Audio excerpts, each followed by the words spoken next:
Au Royaume-Uni, c'est game over pour Liz Truss, la première ministre britannique qui démissionne. Plombé par l'échec de son plan économique, bousculé par la démission de sa ministre de l'Intérieur, achevé par les députés conservateurs qui réclamaient son départ, Liz Truss aura eu le plus court séjour à Downing Street de l'histoire britannique. Seulement 44 jours de mandat, suffisant cependant pour déclencher une tempête politique et économique. Bonjour Baptiste Morin. Bonjour. Baptiste, dans quel état Liz Truss laisse-t-elle la Grande-Bretagne ?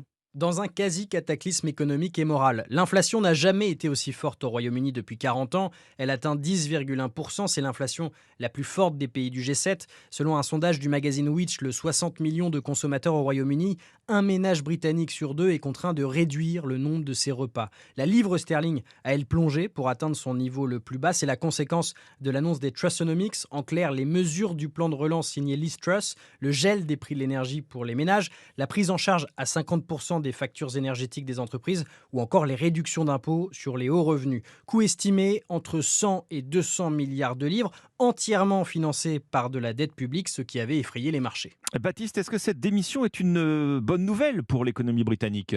Dans un premier temps, oui, car c'est une bouffée d'oxygène pour les marchés. Dès l'annonce de la démission, les taux d'emprunt d'État à 10 et 30 ans ont reculé et la livre s'est appréciée. Son cours a bondi de près de 1%. Il faut maintenant attendre la nomination d'un successeur et sa charge sera considérable, relancer une économie au bord de la récession. Baptiste Morin du service économie d'Europe 1 pour remplacer la Première ministre. Justement, plusieurs candidats sont déjà sur la ligne de départ. Rishi Sunak, l'un de ses concurrents lors de la dernière élection, et l'ancien Premier ministre Boris Johnson, poussé à la démission il y a à peine quelques mois.